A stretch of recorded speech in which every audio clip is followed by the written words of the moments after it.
Evangelho de Marcos, capítulo 2. Vou fazer a leitura do verso 3, do verso 4. Vou ler para ganhar um pouquinho de tempo. Está escrito assim: E vieram ter com ele, conduzido o paralítico, trazido por 4 homens. E não podendo se aproximar da casa, por causa da multidão, descobriram o telhado, e subiram e fizeram um buraco, e abaixaram o leito em que jazia o paralítico.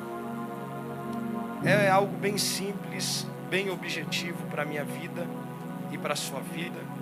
Quando nós paramos para ler o Evangelho de Marcos, capítulo de número 2, a primeira coisa que nós precisamos entender é que Marcos ele vai narrar a segunda vez que Jesus ele vai entrar dentro dessa cidade chamada Cafarnaum. A primeira vez que Jesus entra dentro dessa cidade chamada Cafarnaum está no capítulo de número 1, do verso de número 21 em diante. É a primeira vez que Jesus ele pisa os pés dentro daquela cidade. Porém, essa segunda vez que Jesus ele entra dentro da cidade de Cafarnaum, do capítulo de número 2, Jesus ele tenta entrar dentro daquela cidade sem ninguém saber que ele está dentro daquela cidade. E eu confesso que é difícil Jesus chegar em algum lugar e as pessoas não descobrir que Jesus está lá. É interessante que quando nós paramos para ler Marcos capítulo 2, versículo 1, está escrito que alguns dias depois foi Jesus outra vez para Cafarnaum. Só que ele vai com objetivo, e o objetivo que Jesus vai é que ninguém saiba que ele está dentro daquela casa. Porém, quando nós olhamos para dentro do texto, nós vamos ver que Jesus ele entra dentro daquela casa, ele tenta ficar oculto sem ninguém saber. Porém, a notícia que está percorrendo dentro da cidade de Cafarnaum é que Jesus estava na casa. E isso me chamou muito a atenção, porque o culto no lar lotou de pessoas.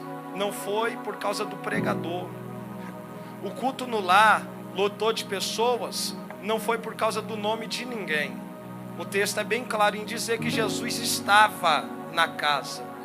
E quando ouviram falar que Jesus estava na casa, o verso de número 2 está escrito que logo se ajuntaram uma grande multidão para ouvir o que Jesus falava. Percebe que a multidão também vai para casa, no culto no lar, não é pelos milagres que Jesus pode fazer. A multidão foi para o culto no lar, não é porque ele poderia fazer o cego enxergar, surdo ouvir, mudo falar, porque ele multiplicou pães e peixes e assim sucessivamente. O final do versículo de número 2 está escrito: e a multidão se aproximou da casa para ouvir as suas palavras. É a palavra que muda a história, é a palavra que levanta, é a palavra que renova, é a palavra que cura, é a palavra que salva, é a palavra que transforma, é a palavra. Eu creio que você veio pela palavra. E ai da igreja se não fosse a palavra, porque a palavra faz o que o homem não faz. Se você ler João 15:3, está escrito que vós está limpo pela palavra. Jeremias 18:2, levanta dessa casa do oleiro, que lá eu te farei ouvir as minhas palavras. Abacuque 3:2, eu ouvi, Senhor, a tua palavra. Mateus capítulo 4, disse-lhe Jesus: nem só de pão vive o homem, mas sim de toda a palavra que sai da boca de Deus. E eu quero profetizar nessa madrugada que é uma palavra que o céu vai liberar, que vai mudar a tua história. É uma palavra que o céu vai liberar, que vai mudar o quadro da sua vida. A casa está lotada, só que me chamou a atenção.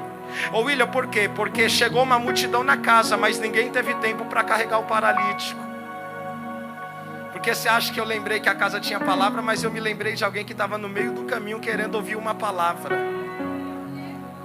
E eu acredito, pastor Claudemir, que a maioria daquele povo que passou no caminho para ir para dentro daquela casa viu o homem, mas alguém disse: eu não tenho tempo, eu não posso parar, eu não posso dar atenção, eu não posso ficar. Só que o texto diz que vem 4 homens. E esses 4 homens, um olhou para o outro e disse: olha, vamos ajudar ele a chegar na casa? Vamos lá, a bondade, a fé, o amor e a força. Um está olhando para o outro, ele está dizendo: olha, eu quero ir para o culto, mas eu não posso ir e deixar ele aqui. Eu quero chegar lá, mas eu não posso chegar e deixar esse homem caído. Um olhou para o outro e disse: pega de um lado da maca, pega do outro, pega atrás. Um pegou na frente, outro pegou do outro lado, o outro pegou atrás, o outro pegou do outro lado e disse: vamos tirar ele do chão e vamos levar esse homem para o culto. Porque eu sei que o culto que Jesus está... Eu vou repetir para ver se mais alguém tem. O lado esquerdo entendeu mais do que o lado direito. Alguém está olhando e dizendo: olha, vamos levar esse homem para o culto, porque eu sei que aonde Jesus está, alguma coisa acontece.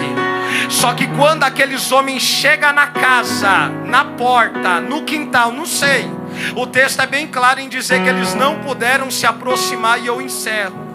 Ô William, por que eles não puderam se aproximar? Por causa da multidão.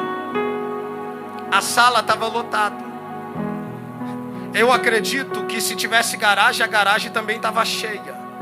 O quarto cheio, cozinha cheia, tudo cheio na casa. Porém o texto diz que eles descobriram um telhado. E eu confesso que isso mexeu muito com o meu coração. Porque ninguém descobre telhado olhando para o chão.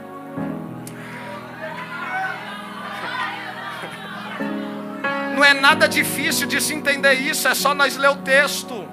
Ninguém olha, enxerga um telhado olhando para o chão. Para enxergar telhado tem que olhar. Então a multidão está sendo a oportunidade de olhar para o alto. O problema está sendo a oportunidade de olhar para o alto. A crise está sendo a oportunidade de olhar para o alto. O dia mal está sendo a oportunidade de olhar para o alto. Os processos que a vida oferece não é para me fazer parar. Os processos que a vida me oferece é a oportunidade de olhar para o alto. É por isso que lá no Salmo 121 está escrito: eleva os meus olhos, elevo os meus olhos, elevo os meus olhos para o alto, porque é de lá que vem o meu socorro. Fizeram um buraco no telhado, a casa era deles. Olha o prejuízo que deixou para o homem da casa, porque a casa não é deles e eles estão fazendo um buraco no telhado. Só que sabe o que mais me chamou a atenção? É que o texto diz que era 4 homens que traziam um paralítico. Não tem nome, mas tem obra, Vinícius.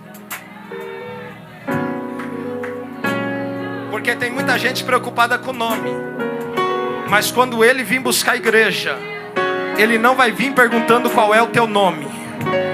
Ele vai vir perguntando quais são as suas obras. Quais são as suas obras? Quais são as suas obras?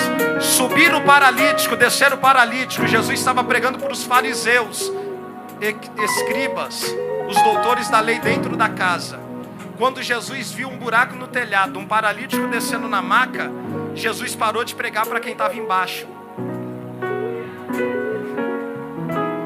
e começou a pregar para quem estava na maca. E a palavra para quem estava na maca é: levanta, toma tua cama, vai para tua casa, perdoados estão os teus pecados. Alguém que estava dentro da casa ouvindo as palavras de Jesus há muito tempo começou a dizer: mas Senhor, quem és o Senhor senão Deus para dizer perdoados estão os teus pecados? Aí Jesus olhou para aquele fariseu e disse: moço, eu tenho poder para dizer perdoados estão os teus pecados. Levanta, toma a tua cama e vai para a tua casa. O final do versículo 12 está escrito que aquele moço pegou a maca, saiu andando na presença de todos e todos louvavam a Deus. O importante não é como você entrou na casa, o importante é como você vai sair da casa, porque na entrada ninguém te ajudou, na entrada ninguém te desceu, mas quando vê você com a maca saindo de pé, todos vão ter que dizer: Deus é na vida dele, Deus é na vida dela, Deus é e Deus é.